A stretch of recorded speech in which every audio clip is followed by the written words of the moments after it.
अभी जब जैसे ही आग लगने की घटना की जानकारी मिली है, मैं यहाँ पर आया हूँ और ये बड़ी दुखद घटना है। लगभग 26 दुकानें पूरी तरह से जल के राख हो गई हैं और ये जो कल हमारे आर्टिजन्स हैं, जो इन दुकानों को चलाने वाले लोग हैं, इनका नुकसान हुआ है। मैंने अपने अधिकारियों को भी बोला है कि नुकसान का पूरा आकलन करें, लेकिन एक चीज मैं कहना चाहता हूं कि हम किसी भी आर्टिजन का कोई नुकसान होने नहीं देंगे। सरकार आप सब इन सबके साथ खड़ी है।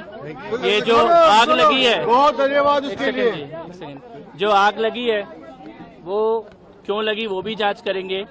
वो सब दूसरा विषय है कि क्यों लगी, कैसे लगी, क्या हुआ, वो दूसरा विषय है। लेकिन पहला विषय जो मेरी जिम्मेदारी है, मुख्यमंत्री श्रीमती रेखा गुप्ता जी ने मेरे को यहाँ भेजा है और मैं उनकी तरफ से आपको ये कहना चाहता हूँ कि किसी भी जिसका दुकान जला है उसका भरपाई हमारी जिम्मेदारी है। उसको दोबारा दुकान मिले और उसका एक्स्ट्रा कोई फीस भी ना लगे। इसके बाद एक मौका उसे दोबारा अपने पैरों पे खड़े होने का मिले, ये हमारा जिम्मेदारी है। आपका काम है हमारी कला को संजो के रखना। हमारा काम है कि आप किसी दुर्घटना के कारण आपका कोई कमर ना टूटे और दिल्ली की सरकार, मुख्यमंत्री रेखा गुप्ता जी की सरकार इसकी जिम्मेदारी लेगी।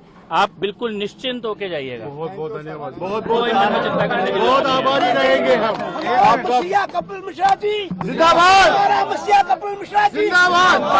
हमें आश्वासन मिला, हम बहुत शुक्रगुजार है कि हमारे मंत्री साहब यहाँ पे आ गए। यहाँ के दुकानदारों का कहना है कि इनसे लाखों रुपए महीना तो लिया जाता था, लेकिन इनकी सुरक्षा को लेकर के जो चीज यहाँ होनी चाहिए वो अब तक नहीं। देखिए, एक बात तो स्पष्ट है कि आग ना लगे और लगे तो तुरंत बुझे, उसकी व्यवस्था में कोई कमी डेफिनेटली थी। अगर कमी नहीं होती तो इतनी आग लगती ही नहीं। लेकिन आज पहला कदम हमारा ये है कि नुकसान क्या हुआ है वो देख लें, किसका नुकसान हुआ है उसकी भरपाई करें और कल हमारा काम ये होगा कि किसके कारण हुआ है उसको बख्शा नहीं जाएगा। सर, जिन दुकानदारों को सर नुकसान हुआ है सर, जो उनके सामान जल के खाक हुए, क्या उनकी भी भरपाई तो बिल्कुल, मैंने सभी दुकानदारों से बात की है जिनका भी यहाँ पे दुकान था और जिनकी नुकसान हुआ है, नुकसान की भी भरपाई करेंगे। दोबारा बिना किसी एक्स्ट्रा खर्चे के दोबारा यहाँ पर वो अपने पैरों पे खड़े होकर दुकान चलाए, उसकी भी जिम्मेदारी हम उठाएंगे।